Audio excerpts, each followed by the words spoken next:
Hi, this is Katya Turner exclusively for Basmati.com with a video series about natural pregnancy. And today we're going to be talking about the third trimester.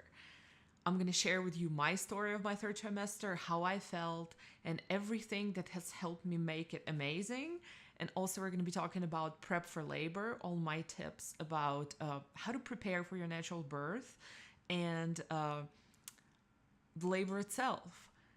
The tips and the tricks and the tools of how to survive and possibly enjoy natural labor. It is possible. It doesn't have to be a bad, excruciating experience. It can be a very pleasant one and a very focused one and a pretty fast one. So I want to share with you all I know, all I have learned with my two experiences of childbirth, and I hope it's going to help you.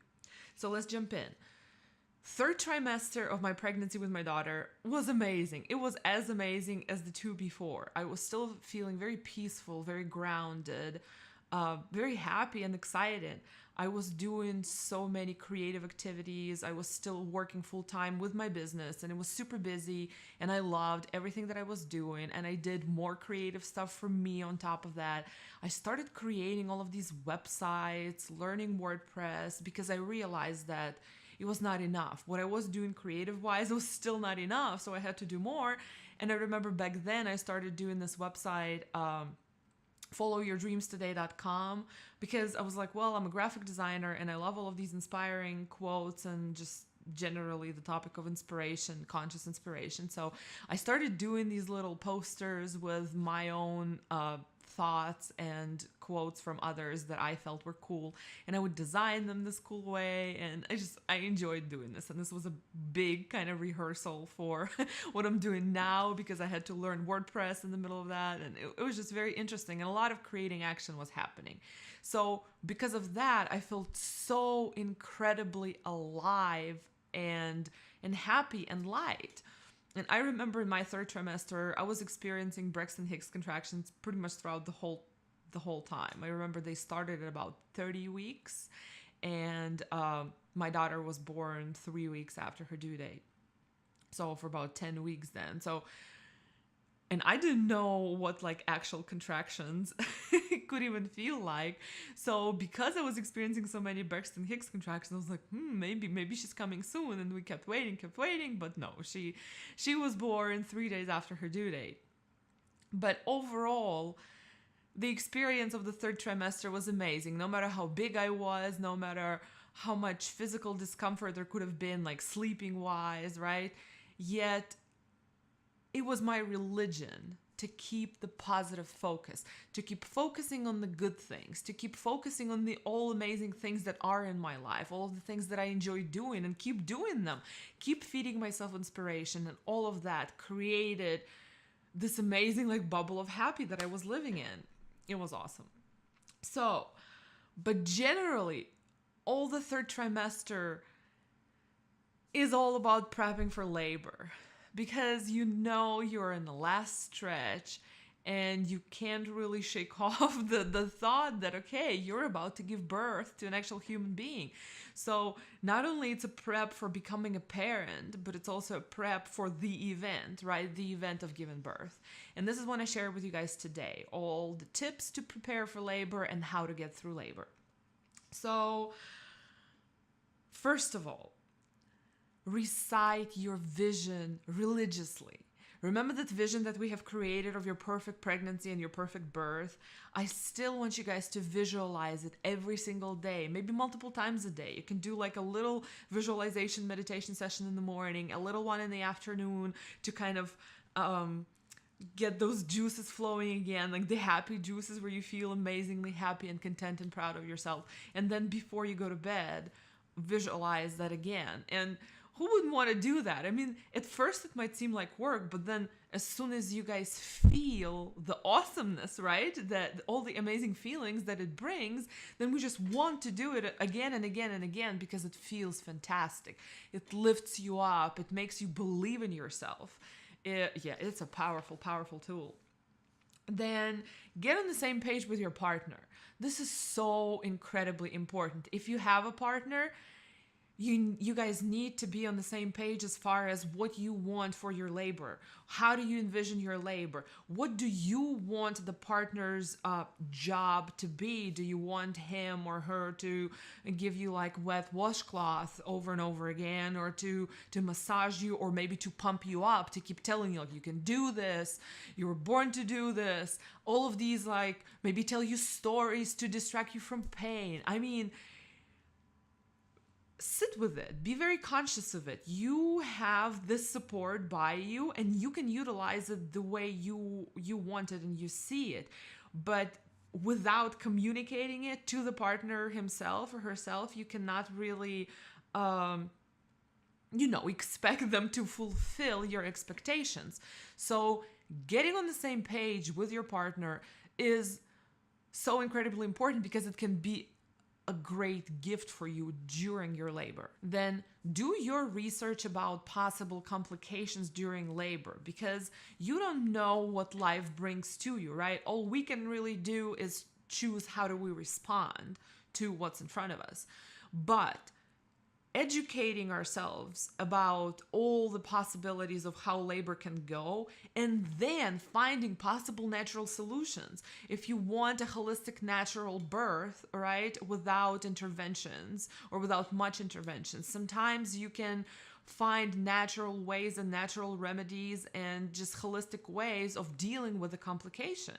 So, for instance, stalled labor, right? Sometimes that happens. Well, there are essential oils to help you with that. I remember I actually bought one of those. I bought some, I don't remember what it was, but essential oil to help stalled labor in case it's just going to go, not going to progress for some time. And with me, it was the opposite way around. I remember my midwife giving me a little tincture, like a little herbal tincture, to kind of slow it down a little bit, because with me, I did not get a break between contractions. It was like one humongous big contraction ever, like from whenever I was about 4 centimeters dilated. So it was super fast. Like all labor took 5 hours, out of which for about 2 hours I was in transition, and about 15 minutes of pushing, or 10, something like that.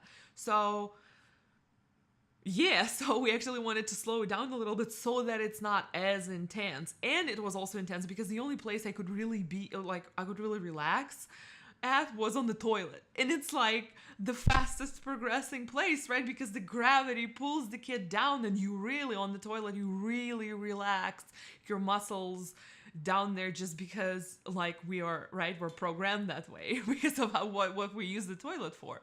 So it is so very interesting. But there are natural ways of dealing with certain complications, and if none of them work in the end, fine, you can reserve to like what doctors normally would do, and it would still be a good thing, because it would still be helping you and your child be happy and healthy in the end. But doing your research about all of this, and being educated and well aware, and possessing all of this information, can be a really valuable tool that can make or break your labor experience. Then prep your stuff. Stuff that goes into the hospital bag if you choose a hospital delivery. Stuff that goes into your bag if you're going to the birthing center. Or if you have a midwife and you plan to deliver at home, they normally will ask you to prepare like towels and, I don't know, trash bags, washcloths. For me, I remember our midwife asked us to buy this like birthing kit, which already had a bunch of herbs, like a herbal bath that we will take later with the baby. And there was a lot of stuff, like gloves. So they will normally give you that list of stuff that you need to have, unless it's somehow included in your like prenatal care. So make sure that you're really clear on what your healthcare provider wants from you for this day, for the day that you deliver the child. And make sure to have it ready, I'm going to say sometime in the middle of the 3rd trimester, because you don't know, the baby might come early and you want to be prepared. The same goes with the baby stuff, make sure you're prepared. You have a car seat, and you have your washed baby clothes and stuff like that. So all kind of essentials, go through the checklist. This is what we do in the 3rd trimester, making sure that we are well prepped for when that baby arrives, especially if it's a first baby. Yeah. Number 5 is watch labor videos. I know you have been doing this all throughout your pregnancy, but the third trimester is when you want to pump your head full of them. Watch good labor videos, the ones that you like, right? How the labor went, how focused and peaceful the mother was. Or whatever the vibe you're trying to get out of that labor video. Be very specific with what you take in. And then when you find that, when you identify what it is that you liked about that video, like all the qualities that you're looking for in these videos, the ones that make you feel confident and empowered, pump yourself full of them. You want to keep your focus on the positive, and you want to keep that confidence feeling all the way up until labor and through and after, right? And by exposing yourself to this material and feeding it to yourself over and over and over again, you can really achieve that pretty easy. Yeah, watch labor videos. Then number 6 is similar but a little different. Seek out labor stories. Not only there are videos out there, let's say online, there are also books about it. There are also articles about it. So many people write about their labor experience because it is like a cornerstone event in every woman's life. There's so much material about it. Whether it would be a natural labor or a natural pregnancy or not, you can still find positives in so many of them that you can take for yourself. Positive thoughts that people think that you can adopt in your mindset to make you feel empowered. Like my positive thought throughout this whole experience, although it came to me kind of out of nowhere, right? But I was made to do this. My body was designed to do this. All the animals do it. Why can I not, right? I was designed, divinely designed to do this task. So why worry, right? And it really spared me a whole bunch of fears, a whole bunch of everything. And I found myself in this peaceful state the whole pregnancy and the whole labor experience. Like I never panicked once throughout the whole labor because I had this tangible conviction that my body knows what to do. It knew how to design a baby. I didn't need to tell it. I didn't need to direct it any place. It knows how to do this. So all I need to do is give in to the process. But it was, for me, the control freak, that thought was a very liberating and calming thought. Whatever it is that you need, seek that out, because we can get lazy and kind of not even make an effort to go out there and to find those mindsets, to find information, to find stories. But then again, it can make or break your experience, and you get to have this labor with this child once. You don't get a redo. Yeah, you might have other children and other pregnancies, but this one is once. You will remember it forever. So why not work just a little tiny bit to feed yourself with that confidence, to feed yourself with that internal knowing that you are going to be all right no matter what, that you are designed to do this. And yeah. Also, you can talk to people who have done it. If you have people in your community, friends of friends, if you can find people online who talk about it, talk to them. They're going to be more than happy to tell you and empower you and inspire you on your own way. So make a conscious effort and actual action, right? to seek that out and to feed all of those amazing stories to yourself so that you feel confident, so that you feel empowered. Whenever your labor comes, you're not going to panic. You're going to have that vision instilled in your mind. You're going to know exactly what to do. Number 7, think through your support system for labor, for when the labor comes, and a couple of weeks afterwards, especially if you're a first-time parent. So let's talk about labor for a little bit. Your support system is everything. You're not going to do this alone. And the people who are going to be around you, your doctor, your midwife, maybe a doula, your partner, maybe some relatives if you want them there or not. Think about all of this. Make it a conscious experience. Who do you want there? Who lifts you up? and gives you that power to go no matter what, like throughout your normal life, that's probably the person you would want to have there, right? Or if you want to have just your partner there and a doctor or a midwife, let's say, think about what do you want them to do? How do you want to utilize that support? Because support is there, and having a plan can help you tremendously while you are in the midst of, a ton of pain. And then thinking through your support for a couple of weeks afterwards, especially if you're a first-time parent, it can be a confusing experience. You have this baby and you're like, what do I do with you? And then baby starts crying. And then as a first-time parent, no matter how many times you have been around babies, you're still gonna have to learn your own language with your baby, right? How this baby cries, how this baby communicates with you, what does he or she need from you, and she will give you the clues, and you're gonna learn them on the job right there. So it might be a very kind of confusing and stressful times for a lot of parents, and thinking through your support system can be great. Who's gonna help you take a nap? Who's gonna help you maybe cook or clean? Because a lot of the times, those are the things that go, way in the back burner. Or who's going to help you take care of you, and how do you want to take care of you? At least write down like a list of options of what is all that you can do. Sometimes just getting out of the house for 15 minutes or 30 minutes can clear your head of crying baby, right? Or just in general of what's going on, and you can come back refreshed and stuff. But who is going to be there to relieve you if, let's say, your partner is at work? Think about all of these things. Make a plan. You can make a vision for yourself again. How do I want my postpartum time to be? How do I want to create this cocoon for me and the child to relax in? Do you need to go back to work? Do you not need to go back to work? Like, think about these things and make a plan and make a vision, so that you are not caught off guard. When you have a baby, no time for yourself, no time to cook, nobody to help you to go to the store, buy diapers. Think about those things. Then number 8, look up breathing techniques. Our breath is such a powerful tool. And I have come to know this not only through my labor, but also through meditation, through doing Kundalini yoga. I mean, I have seen breath move mountains in a way, in the physical body and in the emotional body.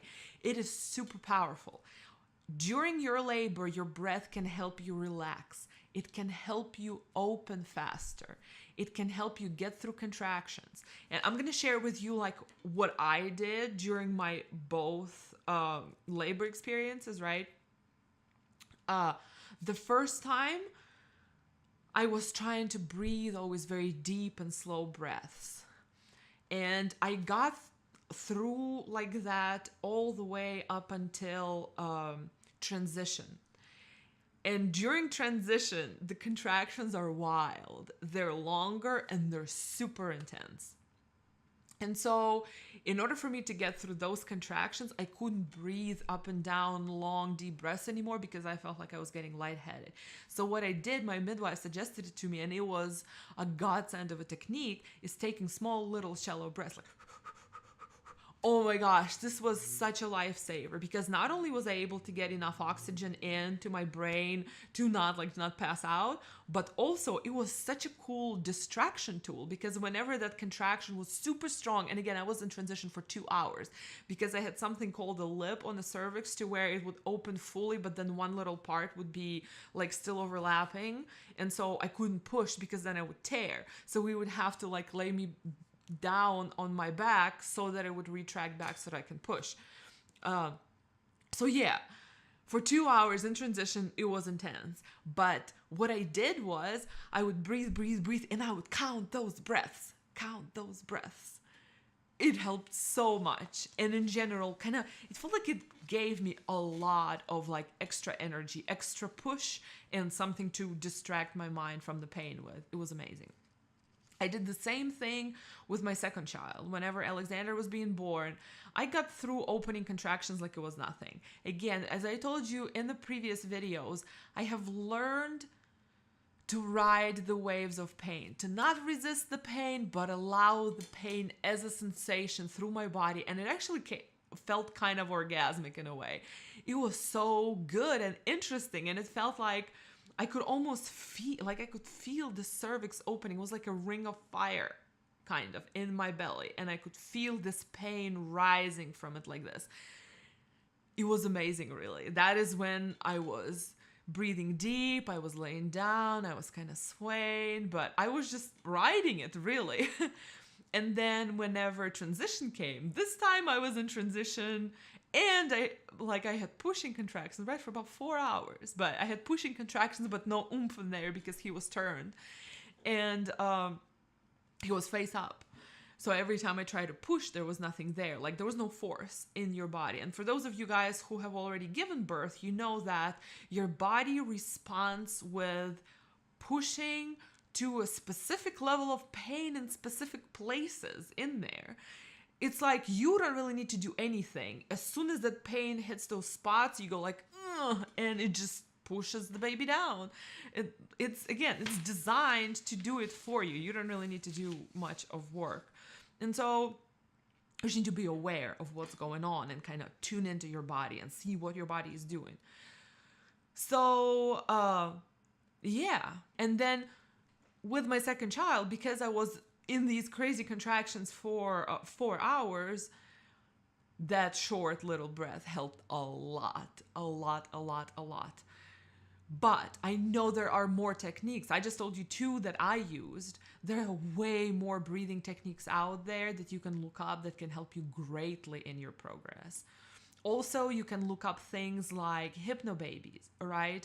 It's not hypnotizing yourself to give birth. It is really the mindset techniques to get you in a very peaceful, focused state. And focus is what you want during your labor. Whenever we'll be talking about now how to get through labor, you'll understand why. Focus is such a powerful tool. Just like it was super important all the time of the pregnancy, what we have just talked about, whenever you focus on the positive, whenever you focus on all the things that are going right, when you focus on all the things that you can do for you, right? And you focus on what you want versus what you don't want. This is what you're going to get. That is the experience that you're going to have. And in labor, focus is going to help you. It's going to help rid you of so much panic and negative thinking that you don't need to have at that moment, and just focusing on the single contraction in front of you and nothing else. And you can get through your labor like this. Number 9, study birthing positions and strategies. There is 1,001 birthing positions that you can try, and all of them are going to do something different with your body, right? So if you're going to be, let's say, squatting, that's probably the fastest way to give birth, because first of all, your baby's positioned straight down, so the gravity pulls the baby down. The gravity is helping you, and the whole canal is super straight when you're squatting. Or like versus laying on your back, how is beneficial versus not beneficial is that position? On all fours, what if you're going to be walking around during your labor? How is that going to affect it? What if you're going to be laying in the tub? How you can lay in the tub, in the birthing tub? I mean, there are just so many different bits of knowledge to learn about all of this, and I strongly encourage you guys to look all of this up so that you have this knowledge at your disposal, so that you have this knowledge as a tool to try out. But also on the topic of birthing positions, I encourage you guys to tune into your body. A lot of the times your body will kind of tell you what it wants. It'll tell you if it wants to lay down on the side. It will tell you if it wants to keep moving and keep going. It will tell you. So listen to your body, but then do the research, have the knowledge of what are all the things you can do, because you might find things that you couldn't even think of, and all of a sudden you watch and you're like, oh my God, this is so great. This is what I want, or I'm going to have this as a tool, and if I need this, I know of it. I'm going to utilize it. Number 10, do it, as in sex persuasion. Having sex in your 3rd trimester is amazing. It can speed things up, and it is not harmful at all. In fact, it helps your cervix thin. So do it.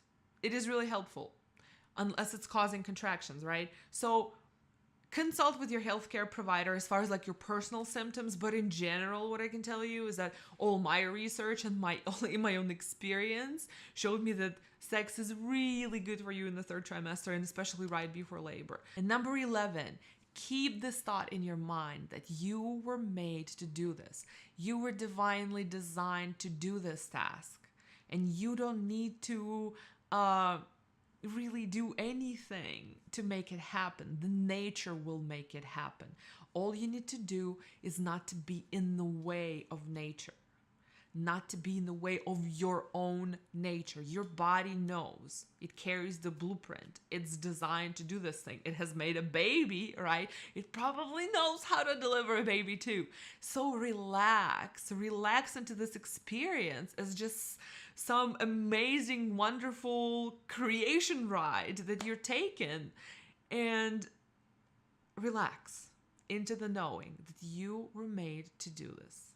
If you need, again, look out for more positive reinforcements of this thought. Look up stories, look up videos, look up books that are going to make this thought more solid in your mind so that you can be at peace and not panic during your labor. And now let's talk about the labor itself. How to get through labor, especially the unmedicated way.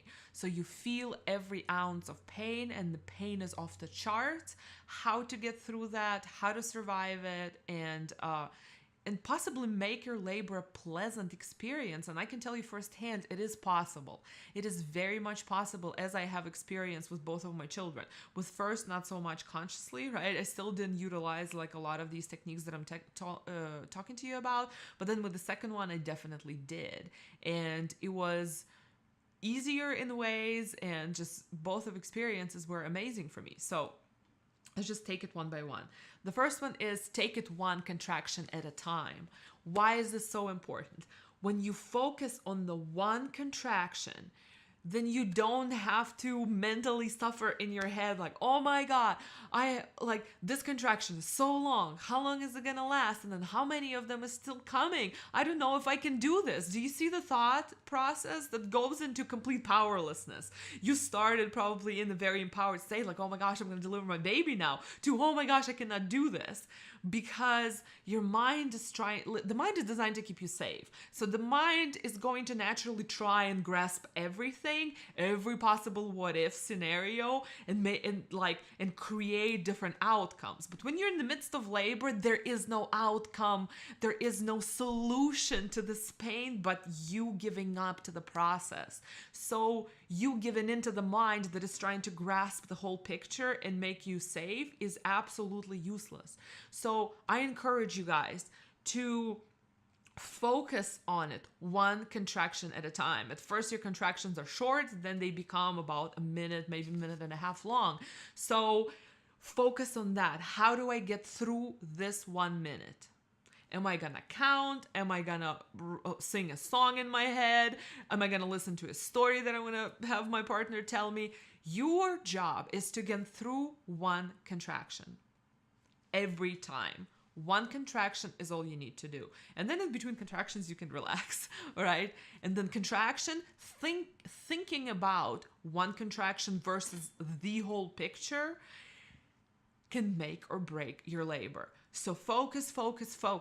Focus on what's in front of you, this one little thing in front of you. And actually, if you think about it, you can utilize this particular tool of focus in your life with so much success, because this is how we fail at a lot of stuff when we have a lot of stuff to do, because we're trying to grasp it all at the same time.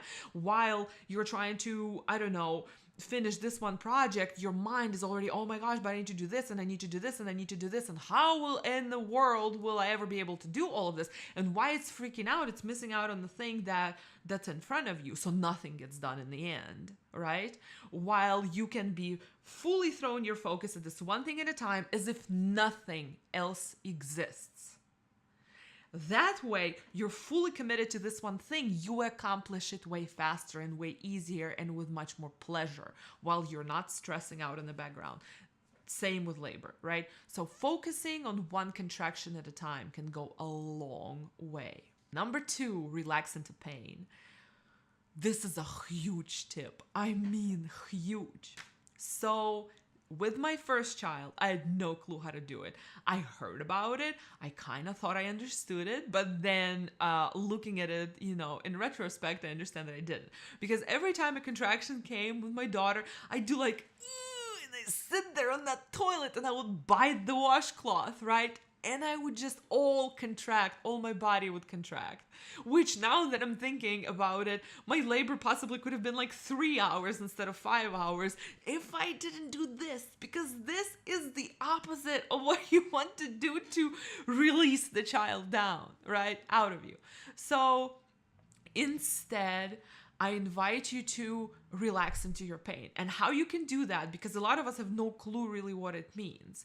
And I learned it with my dark night of the soul, a bunch of emotional pain, basically. And whenever you have a lot of emotional pain, at first we resist it and we don't want to see it. But when we fully give in and we allow ourselves to feel the negative emotions, this is what taught me. It's like you experiencing this letting go, and you don't have the need to fight the emotion, because there is no like safety trigger in your head that you're not going to be okay.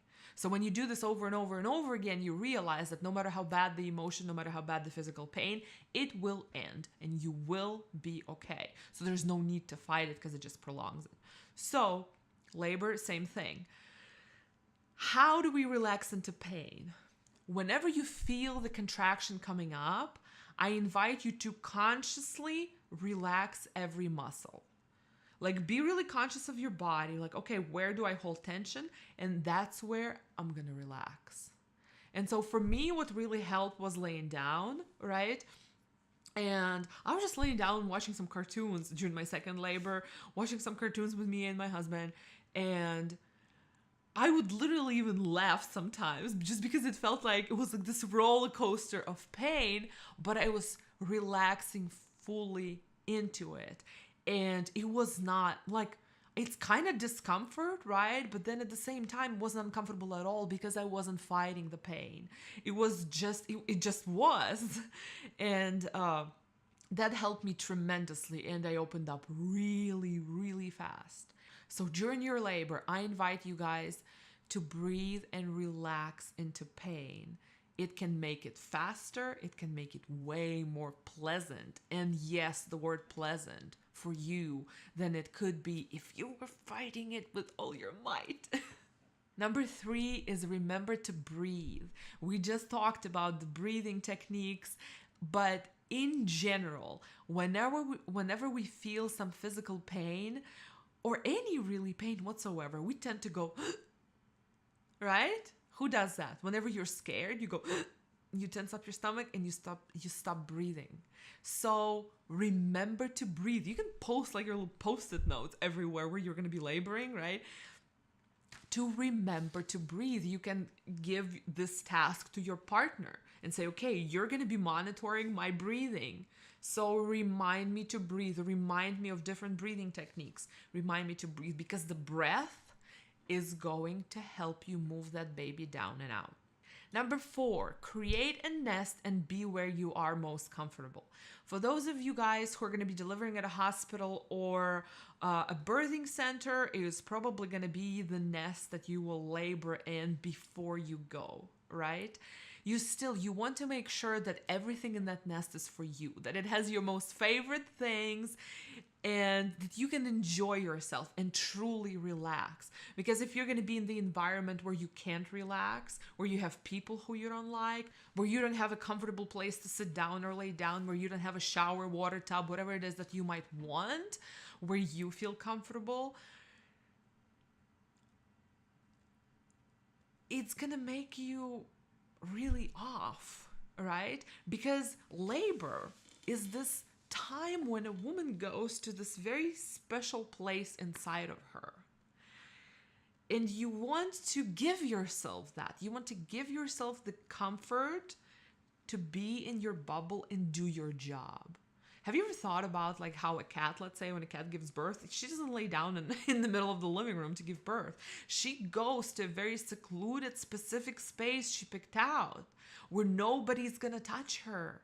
And she's going to give that birth. It's the same with us. We have the same instinct to be at our most comfortable, to be able to be focused on the job and to be able to do this job. So be very mindful of the nest that you're creating. If you can, let's say if you're delivering at a hospital that allows it or a birthing center, you can even bring your stuff there and a bunch of pillows. Let's say you have your favorite pillows, your favorite blankets, do it, bring it. Anything that can help you relax and feel at peace is going to benefit hugely to your experience. Number 5, do what you are called to do. Listen to your body during your labor and during your pushing. What do you want to do? Do you want to lay down? Do you want to sit down? Do you want to keep walking? Like, your body is going to tell you. We touched a little bit of this a couple minutes ago, but this is so very important. Again, your body knows what it's doing. Your body knows that if a baby is in a weird position, what to do. You're going to intuitively feel like you need to move and adjust and pick a different position. Like, your body is an intelligent machine, and our job is to be in tune with our bodies and to allow it to do the job that it was made to do. So tune into yourself, listen to yourself, and allow yourself do all of those things that you're called to. Number 6, focus on the job at hand. I invite you to treat this as a literal job. Like, okay, I have this task in front of me. How can I accomplish it best? When we focus on it like that, then we create this kind of wall from the rest of life, because life, is still going on. There's still boss, there's still a job, and all of these other problems that you can be thinking about. But instead, I invite you guys to focus on the job at hand, nothing else. Nothing else exists. I think it was the commercial of Bounty, the like little chocolate bar, and let the world wait, right? This is kind of what I want you to do. I want you to let the world wait. The world is not going to blow up without you holding it together, right? Or your perception of holding it together.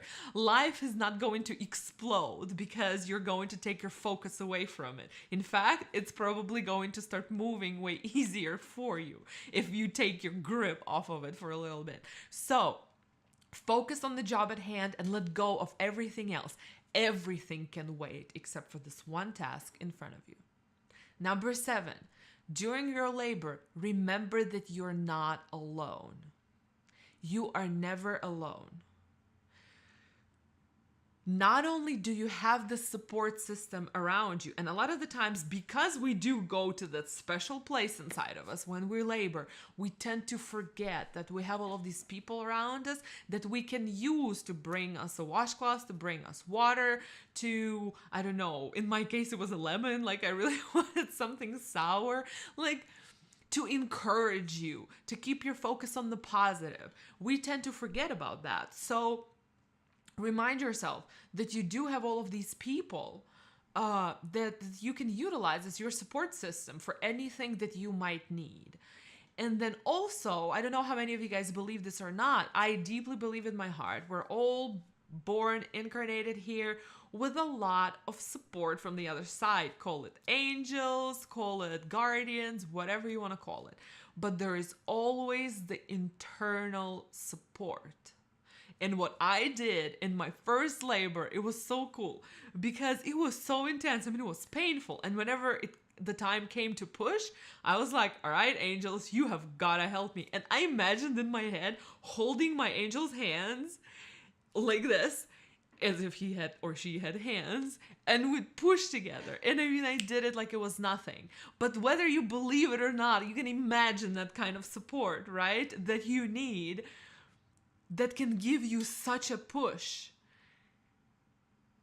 into this, hard work.